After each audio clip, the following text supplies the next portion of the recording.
and gentlemen, Commonwealth Minister Deborah B. Goldberg.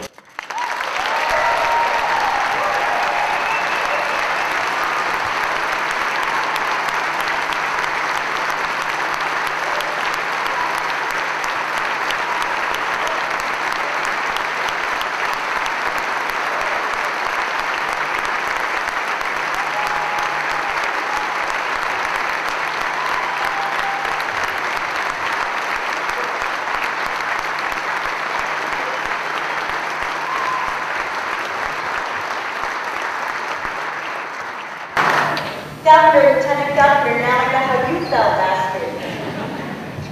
Or is it 2 weeks? Maybe 2 weeks. Oh my goodness. Why are you all here? All kidding aside, I want to thank you, Governor Baker. I know that you and I will work collaboratively for the benefit of the people of this Commonwealth.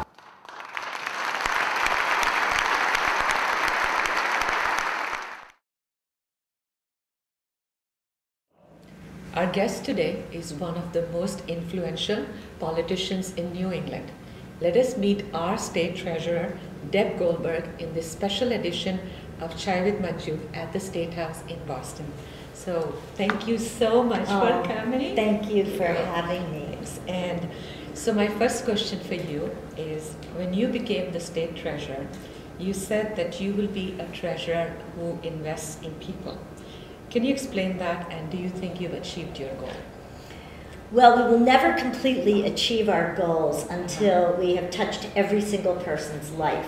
So I have a big agenda for myself.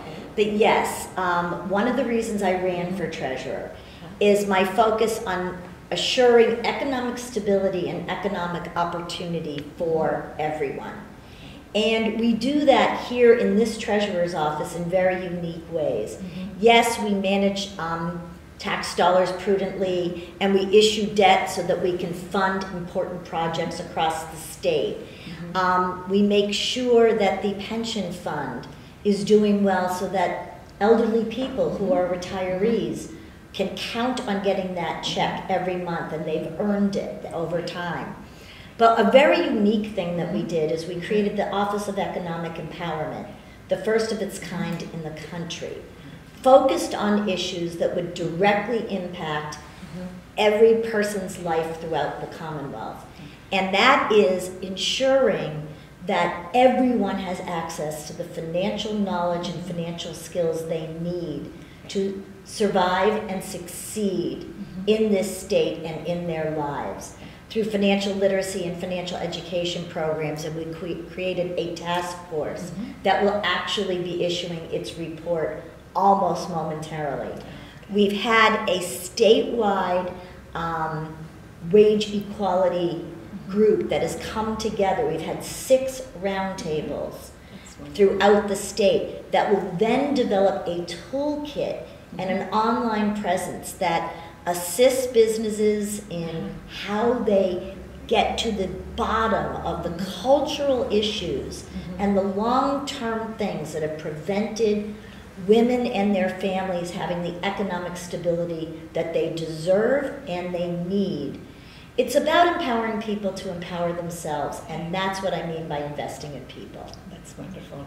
So I read that your great-great-grandmother opened a small grocery store in North End, and she lived above the store with 11 children. Eventually, of course, that led to the giant Stop and Shop today. Yes. And you worked as a retail clerk and then in the executive position in the store.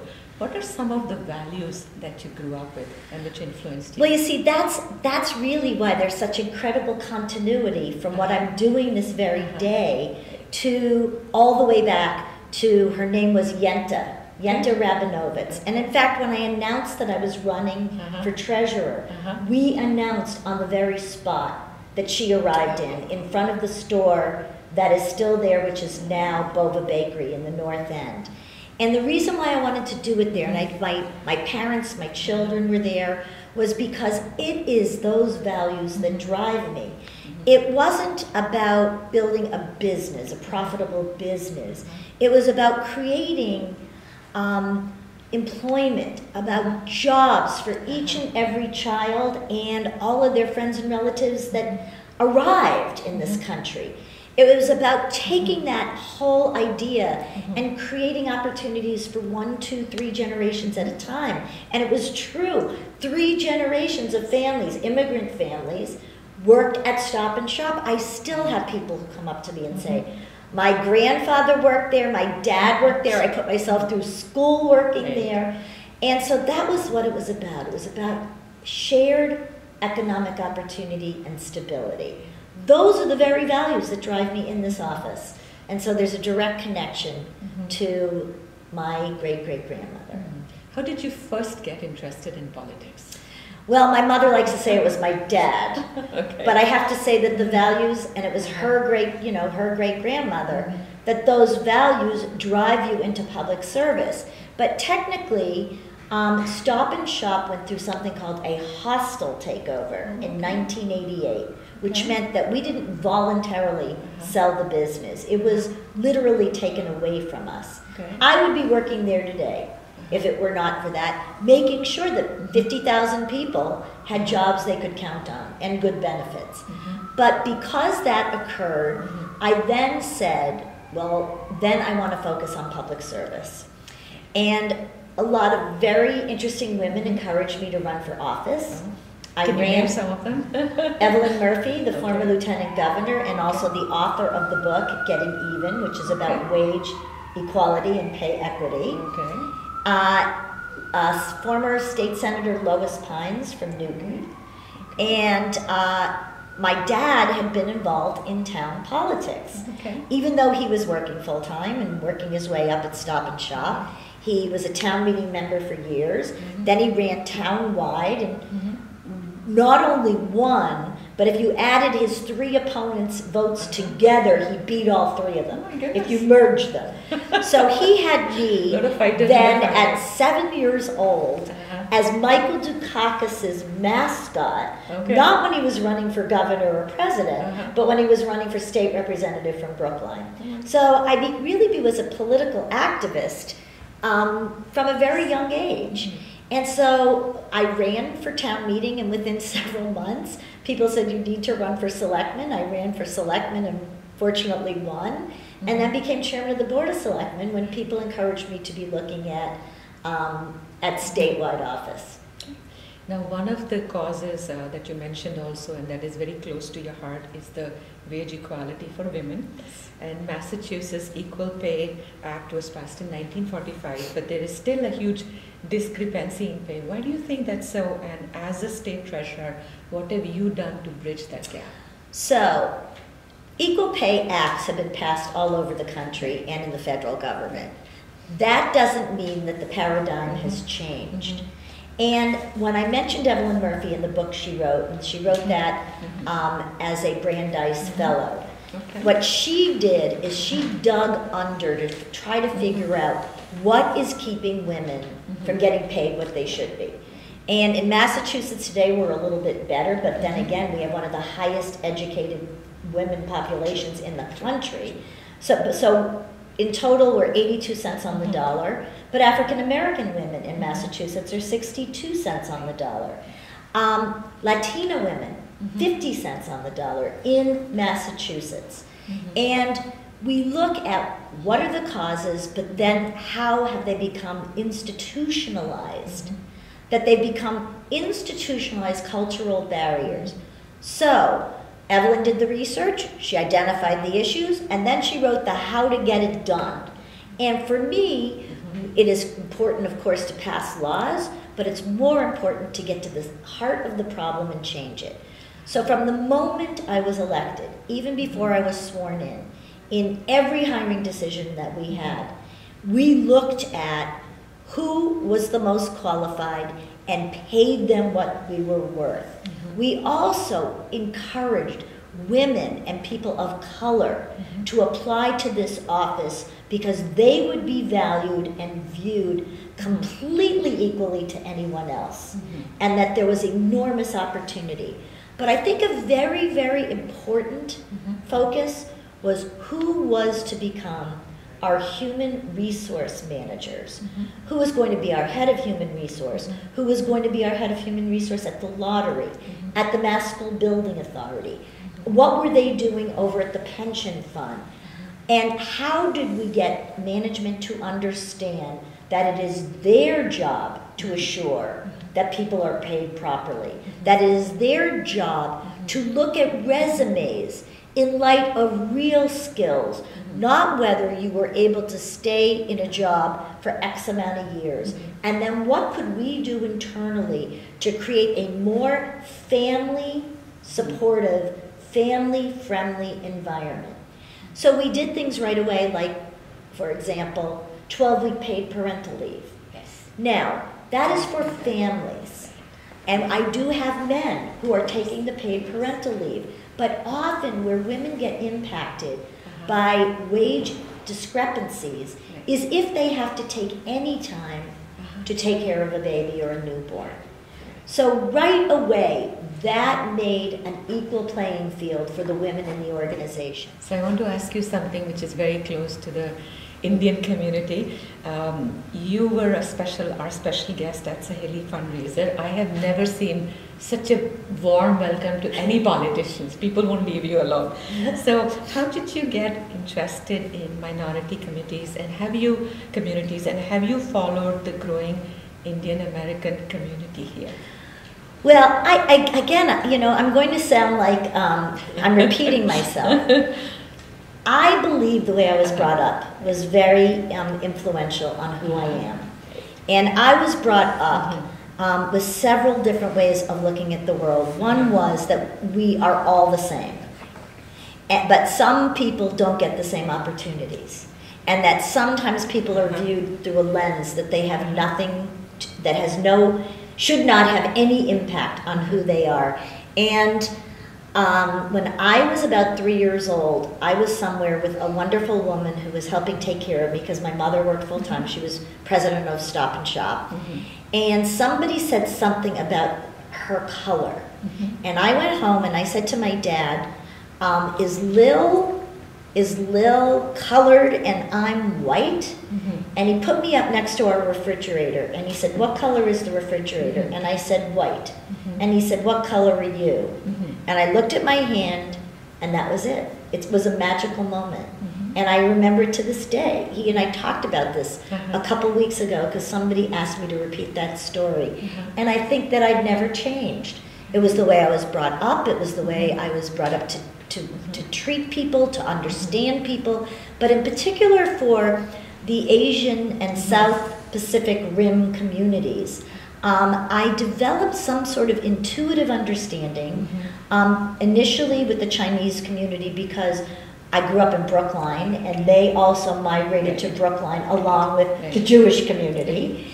But understanding that in particular the women culturally were not as encouraged to step out. And so because I was being mentored by my own mother to step out, I recognized that all women needed to do that, but that certain cultures inhibit that. And so, of course, because I like to mentor, I really identified and began to support other communities. Now, talking of mentoring, you have been involved with young people a lot. You've been a big supporter of the STEM project. Then Scholars and Sense Financial Fair was held by you.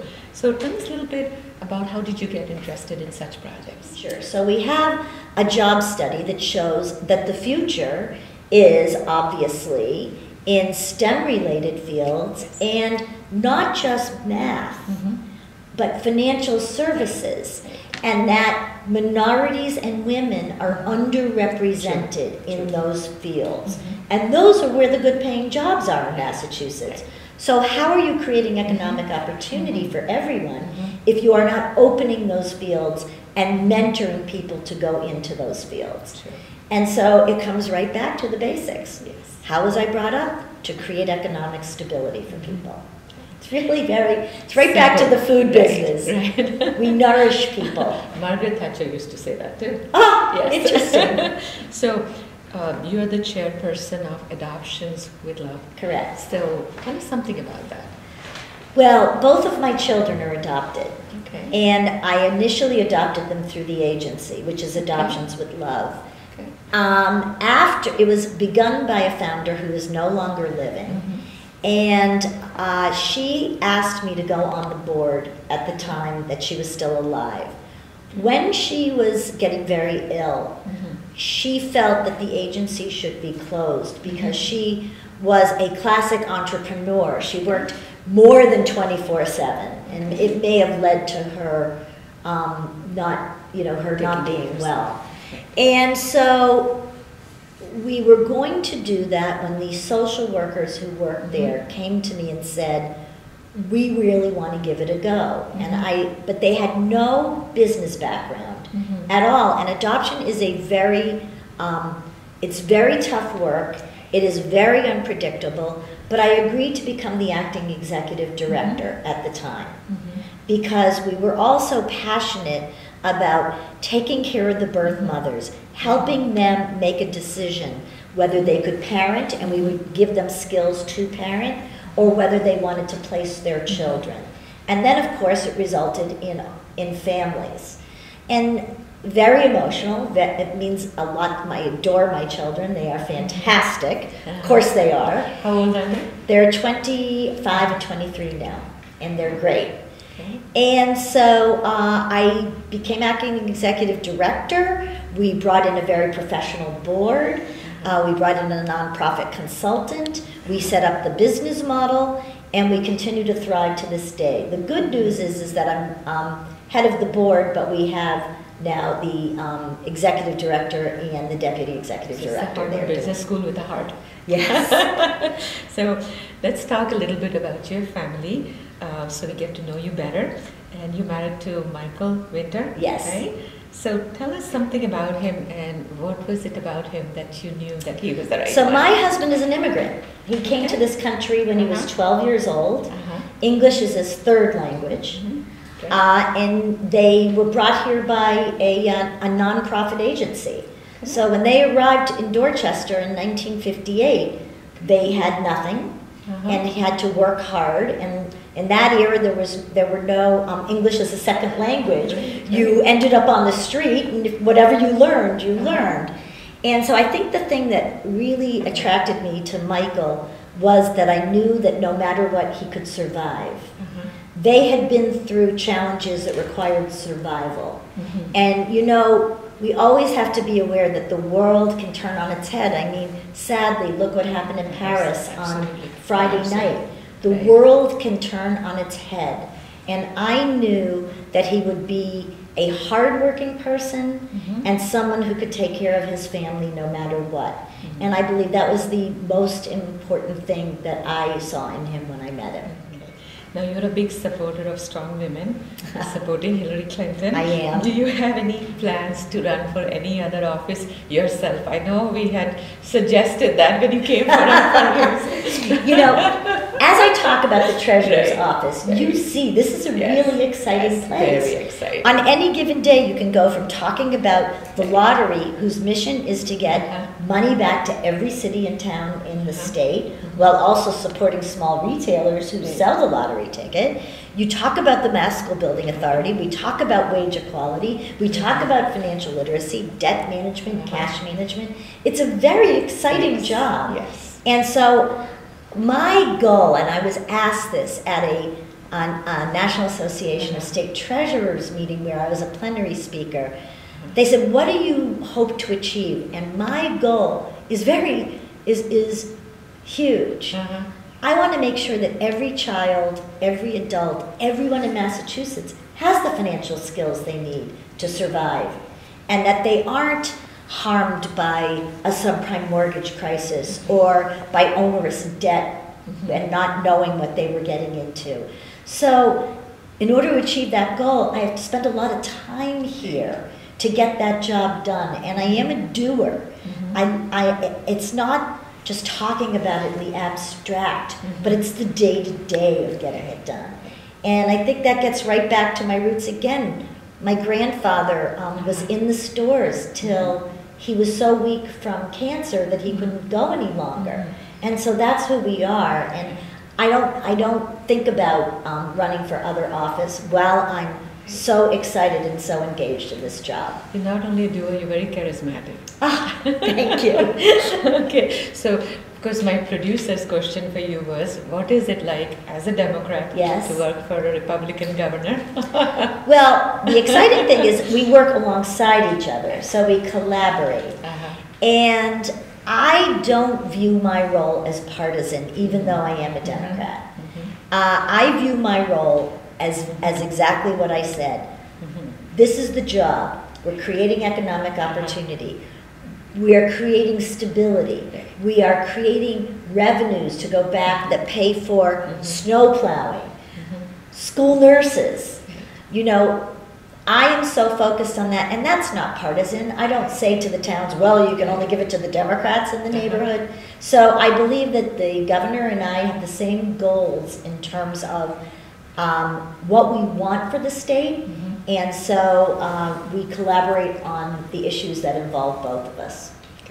So now that brings me to the last part of the interview, which is called a rapid response. Uh-oh. And I'm a physician, so whatever comes to your head. Okay. The first thing, what do you think is your biggest strength? My biggest strength? Passion. Passion. And commitment. And what do you think is your biggest weakness? I am extremely hands-on and detail-oriented. Ask anyone who works in this office, there isn't one thing that can go out without me editing it.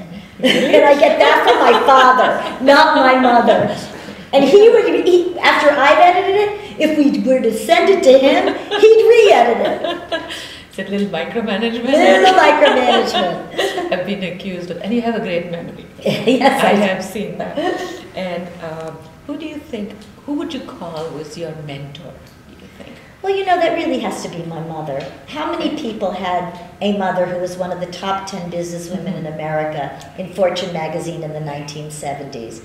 And when I was a kid, and it didn't seem possible that I could ever be her, she gave me the book Jonathan Livingston Seagull. Okay. And in it she wrote, I hope someday you'll join me, meaning fly, which is the book is about a seagull learning to fly. And at the time I cried, but what she was trying to instill in me was the understanding that I could do anything. And she also always told me she wanted me to do what made me happy. So it wasn't that I had to be her, but that the goal was for me to find a passion and a dream and fly. And so I have to say, it was my mom, although my dad really mentored me in the political world. I told you she blames him. Yes. Now, do you have any favorite movie? I tried to think of what would be a favorite movie, and nothing really struck me. Okay. So I love going to the movies, but I actually get more excited about television series like Homeland, or in the old way back years ago, Dallas, and those kind of and Dynasty. Yes, I like Dynasty too. So what is the one fun thing about you that people don't know? Because I know you have a great sense of humor. I am a great dancer. Oh, you are? I am. Okay. I am. What kind of dancing? Everything. Really? In fact, even with my broken foot, I was dancing to country and western on one foot. You have to come see our Bollywood dancing then. I do. I absolutely do. Okay. I love that quote, well-behaved women rarely make history. So what do you have to say about that? My mother gave that to me. Oh, really? Really. So what does that say about my mentoring even today? And also sense of humor runs in the family. Yes. You know what? You have to take risks, and it's much harder for women to take risks. And you have to be able to do it in a way that asserts yourself without, you have to be sensitive to the fact that men aren't as receptive to assertiveness in women as they are in each other. And so you don't want to, you want to find a style where you can achieve things without causing people to bristle. And I learned that from my mother too. I used to watch her in meetings and how she handled herself and how she got the job done. But at the same time, when one has to really step up and really take a stand, you cannot be afraid to do so. And I've done that too. To be feminine and to be assertive. And then if you have to take it to the next level, when someone doesn't respond to the appropriate approach, then to be able to take it to the next level when you have to get it done. Absolutely. What's your favorite hobby? I think it's going to Red Sox games. I'll go to three games in a row where the Yankees beat the Red Sox, all 3 games, and you cannot get me to leave till the last ball is pitched and the last out is struck. I am a diehard. Okay. Now, are you a traveler? I am. You are. Of course, this job doesn't allow as much as what I love. I am the tourist of the world. I have to read everything on where I'm going. I have to know everything. I have to even memorize the street maps. I have to find out what all the restaurants are. I research. I buy books. I go online. And then when I'm there, I'm so excited. And you're a risk taker, because I saw you just take over the most spiciest Indian food and just try it without thinking. Well, I love to eat. That could be another hobby, eating. What is your favorite quotation? Is there anything, a favorite quotation that you like, that has influenced you? I think that I jump around, but I typically quote other people. If somebody says something that I think is remarkable, we had a wage equality roundtable here in Boston, and I thought that Jim Rooney said the most important thing of the entire, one of the most important things. We had an incredible roundtable. He said, if you want to know what a woman wants, just ask her. Isn't that a pretty good quote? I'm going to borrow that. Exactly. I thought, what could be more simple? Everyone, you could study what women at work want. You could study this. You could ask a lot of men what they thought the women at work want. Just ask them. They'll tell you flex time, being able to leave to pick up my kids in school, being given credit from working at home. One of the things that a lot of managers don't understand is women work 24/7. And I have interviewed so many people and so many couples, and the one thing all women say is that he needs to listen. But they have no ears. He needs to hear and he needs to listen. Exactly. Now, where do you see yourself in 5 years or after this job? Oh, I see myself still here in 5 years. So that isn't after this job. Okay. Then after this I job. see myself doing this for a long period of time, please God. I think the driving force in my life always will be, am I doing something positive for others? I derive the most intrinsic reward from positively impacting people's lives. And so I suspect that as long as I can in the work that I do, it will be focused on where I can make a difference. On that note, thank you so much. Thank you for really appreciate your coming. time.